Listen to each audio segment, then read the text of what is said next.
ते सवतीसी क्रोध आला भुवसी गर्भ सपत्नीसी म्हणून धरला वेशमणी सर्प गरळ आणोनी दिल्ली सवतीची नाना यत्नी गरळ बेदिल्या तिगाणी तयाराया ज्येष्ठ श्रेयसी ऐसा परी राजपत्नी झाली प्रसूत बहुकष्टनी उपजला बाळते तणी सर्वांगी व्रण माता सुतायसी विष वापले सर्वांगासी म्हणून अखंडती दिवाणीशी दुःख करी राजा क्लेशी म्हणे काय करू आता करी रतावरी बैसोनी घेऊनी गेला नाराणी जेथे नसे मनुष्य कोणी तेथे ठेवली परियसा माता सुता दोघे जण पडताती महावर्णे कष्टती अन्नोदकावीन महारण्य वनात ऐसे महारण्यात राजश्री असे हिंडत पुढे जाता देखील पंत गोरे धरती राणात तयापाशी जावणी पुसतसे करुणावचने गोरक्षका ते विनवणी मागे उदक उमरकासी गोरक्षक म्हणती तियेसी जावे तुम्हा मंदिरासी तेथे उदक भवासी अन्न येथे मिळेल म्हणून मागे दाखवी ती हळूहळू जाय म्हणती राजपत्नी मार्ग करविती गेली तयार रामासी म्हणे येथे कवण राजा संतोषी नसली समस्त प्रजा ऐकून सांगती वैश्य राजा महाधनिक पुण्यवंत याचे नाम पद्मकर पुण्यवंत सेनार धुते रक्षिला पार म्हणून सांगते तियेसी इतकी अवसरी तया वैश्याची अगरी ज्योती मनोवरी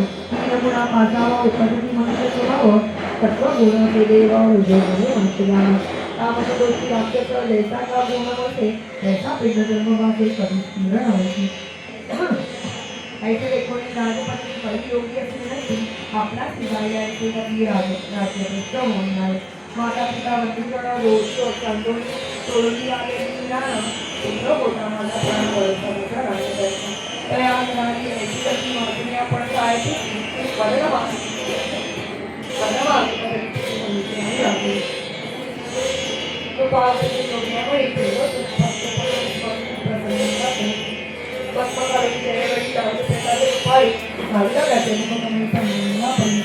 बाळक बैठे उठवणी जन्म आरोग्य भवानी माता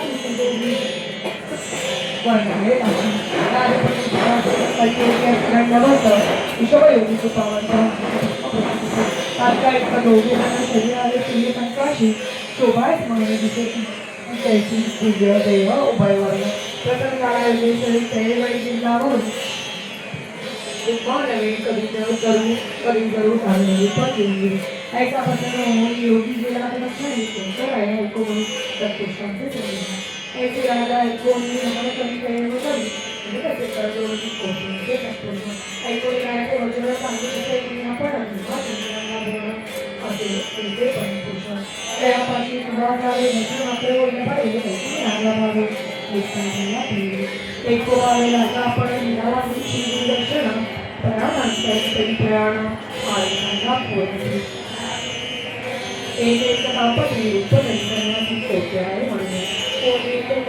बोलत राजा मग म्हणजे समस्त लोक अनुष्ठान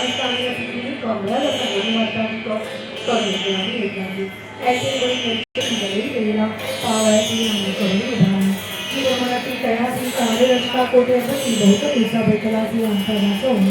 ऐसे वचन कोणी झाला महात्म्या पूर्व समर्पणाने राजा महिषी गुरुची तापशयम्मा झालो आपण परदेशी चढावे केले माझं राजा महिषी गुरुची राजस्फोटक आपला गप्पा होते प्रयास पौष्णे पाहिजे ऐसे वचन ऐकून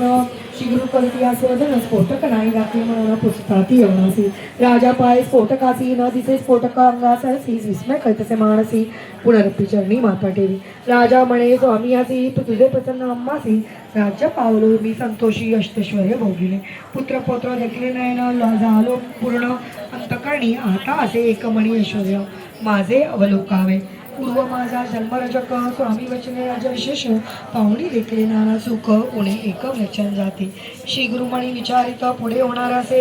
गती म्हणत असे नगर सर्व शृंगारिले प्रवाळ मोती रोळ तोरण केले गुडिया नमकर बंधविले समारंभ करी नगरात बैसोनिया पालखीत आपण चरण चाली चालत नवरत्ने असे ओळखीत नगर लोक आरकाळंती ऐसा समारंभे राजा देखा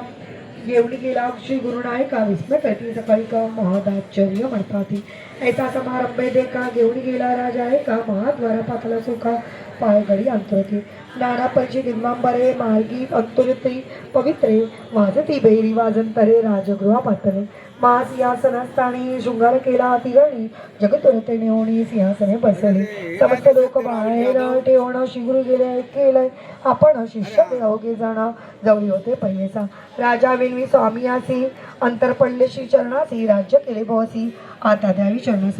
चरणसेवा ऐसे एकूण श्री गुरु म्हणती आमुची भेटी श्री पर्वती तुझे पुत्र राज्य करती तुवा यावे गुरुशी यावे भेटीसी ऐसा निरूप देऊणी शिगुरु निघाले तेथुनी राजा वेणवी चरण धरुणी ज्ञान मजला बोना पुढील कथा निरूपणा करुणावचना मृदगना ती गुरुचरिताद्यंत चित्तमणे एक वत्सा कथा से अतिविषेका एकता जाती सकळ दोषा चिंतिले काम्य पाविजे राजाची भेटी घेऊन श्री गुरु आले गंगा भुवनी योजना करती आपल्या मनी गोप्य रावे म्हणून या भक्तजन बोलवित चिंता करता ती बहुत श्री गुरु त्यासी संभुकित राहाविते अतिप्रीती दुःख करीती सकळ जन लागता ती श्री गुरुचरण स्वामी आमते सोडून ते जाता येते राय ऐसे नाना परी विनिता ते झाले श्री गुरुमूर्ती संभुकिती अतिप्रीती न करावी चिंता म्हणून आम्ही असतो याची ग्रामी नित्य जाना मृजा संगमी वसो मठी सदा प्रेमी गौप्य रूपे अवतार जे भक्त असती माझ्या प्रेमी त्यांची भक्तक्ष दिसतो आम्ही लौकिक मध्ये अविद्या धर्मी जातो श्री शैलयात्रीशी पातजन पूर्णादेवी पंचनदी संगम औदुंबरी अनुष्ठाना बिंदू शेत्री माथ्यानी येतो भीमातिथी संगमी स्नान करुणी पूजा देवमती निर्गुणी चिंता न करा अंतकरणी म्हणून सांगती